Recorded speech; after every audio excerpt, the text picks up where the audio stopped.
हर हर महादेव, श्री शिव नमस्ते दोस्तों। आखिर क्यों है पूरे भारत में ब्रह्मा जी का एक ही मंदिर? दोस्तों, आप सभी जानते हैं पूरे भारत देश में ब्रह्मा जी का एक ही मंदिर है। आखिर क्यों मंदिर एक है?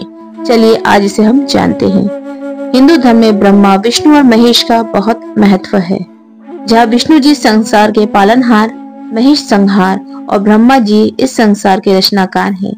यह तो हम सभी जानते हैं कि विष्णु जी और शिव जी ये भारत में कई मंदिर स्थित हैं। लेकिन क्या आप यह जानते हैं कि ब्रह्मा जी का भारत में केवल एक ही मंदिर है? ब्रह्मा जी का भारत में एक ही मंदिर होने के पीछे एक कथा भी प्रचलित है। तो चलिए आज हम उस कथा द्वारा जानते हैं कि आखिर ब्रह्मा जी का एक ही मंदिर क्यों है। पद्म पुराण के अनुसार एक बार धरती पर ब्रजनाथ नामक राक्षस ने उत्पात मचा रखा था। उसके अत्याचार इतने बढ़ गए थे कि ब्रह्मा जी को उसका वध करना पड़ा। जब वो उसका वध कर रहे थे तभी उनके हाथ से 3 जगह पर कमल के पुष्प गिर गए। जहां जहां कमल के 3 पुष्प गिरे वहां वहां 3 झीलें बन गई। इसके बाद इस स्थान का नाम पुष्कर पड़ा। फिर संसार की भलाई के लिए ब्रह्मा जी ने यहीं पर यज्ञ करने का फैसला किया। यज्ञ करने के लिए ब्रह्मा जी पुष्कर पहुंच गए, लेकिन यहाँ पर उनकी पत्नी सावित्री जी समय पर नहीं पहुंच पाई। इस यज्ञ को पूरा करने के लिए सावित्री जी का होना बेहद जरूरी था। ऐसे में सावित्री नहीं आई तो उन्होंने गुर्जर समुदाय की एक कन्या गायत्री से विवाह कर लिया। इसके पश्चात विवाह जैसे ही प्रारंभ हुआ, इतने में देवी सावित्री भी वहां पहुंच गई।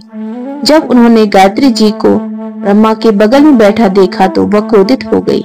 सावित्री जी ने ब्रह्मा जी को श्राप दे दिया कि वे एक देवता जरूर हैं, लेकिन आपकी पूजा फिर भी कभी नहीं की जाएगी। यह सुनकर सभी लोग अचंभित रह गए। सभी ने विनती की कि वे श्राप को वापस ले ले, लेकिन उन्होंने नहीं लिया। जब उनका गुस्सा ठंडा हुआ तो सावित्री जी ने कहा कि इस धरती पर से पुष्कर में ही आपकी पूजा होगी। अगर कोई दूसरा व्यक्ति आपका मंदिर बनवाएगा तो उस मंदिर का विनाश हो जाएगा। इस काम में विष्णु जी ने भी ब्रह्मा जी की मदद की थी। इसके चलते देवी सरस्वती ने भी विष्णु जी को शाप दे दिया कि उन्हें पत्नी के विरह का कष्ट सहना पड़ेगा। इसी कारण विष्णु जी को श्री राम जी के अवतार के लिए 14 वर्ष का वनवास मिलने के दौरान उन्हें अपनी पत्नी से अलग रहना पड़ा था। ऐसे में पुष्कर में ब्रह्मा जी का एक ही मंदिर है। हालांकि यह मंदिर किसने बनवाया और कब बनवाया, इसकी जानकारी फिलहाल नहीं है। तो दोस्तों, आज की यह कथा आपको कैसी लगी कमेंट करके जरूर बताइएगा और मेरे चैनल को लाइक शेयर सब्सक्राइब कीजिएगा। हर हर महादेव, श्री शिवाय नमस्तुभ्यम।